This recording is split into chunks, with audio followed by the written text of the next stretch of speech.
അല്ലാഹുവിന്റെ ഖുർആൻ പറഞ്ഞു, ഇന്നഹും കാനൂ യുസാരിഊന ഫിൽ ഖൈറാത്ത്.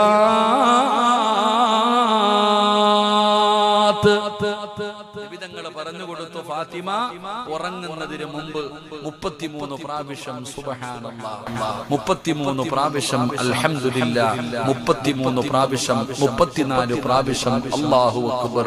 ഇത് നീ പറ, ഇത് നിനക്ക് പ്രയോജനമുണ്ടെന്ന് ആദരവായ പ്രവാചകൻ നബി മുഹമ്മദ് മുസ്തഫ, ആദരവായ പ്രവാചകൻ നബി മുഹമ്മദ് മുസ്തഫ നിസ്കാരം കഴിഞ്ഞിട്ട് പറയുന്നില്ല, ഇനിയായിപ്പോ ഉറങ്ങാൻ നേരത്ത് പറയാ.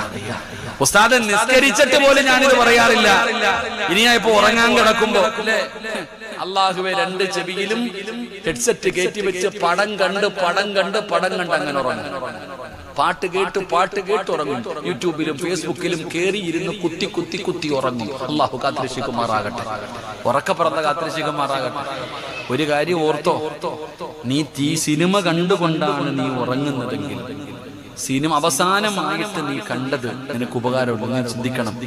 ഒരാള് സിനിമ കണ്ടുകൊണ്ട് ഇങ്ങനെ കിടന്ന് ഉറങ്ങുന്ന സമയത്താണ് നീ മരിക്കുന്നതെങ്കിൽ, നാളെ പരലോകത്ത് വരുമ്പോഴും ആ രംഗത്തിലാ വരുന്നത്. അല്ലാഹു കാക്കുമാറാകട്ടെ. അതുകൊണ്ട് ആ നന്മ ചെയ്തുകൊണ്ട് വേണം മരിക്കാൻ പറയുന്നത്. അതുകൊണ്ട് ഇൻഷാ അല്ലാഹ് ഇന്ന് മുതൽ എന്ത് പറയണം? 33 പ്രാവശ്യം സുബ്ഹാനല്ലാഹ്, അൽഹംദുലില്ലാഹ്, അല്ലാഹു അക്ബർ. ഒരു നന്മ നിബിധങ്ങൾ പഠിപ്പിച്ചു തന്നു. അല്ലാഹു പറയാൻ ഭാഗ്യം തരുമാറാകട്ടെ.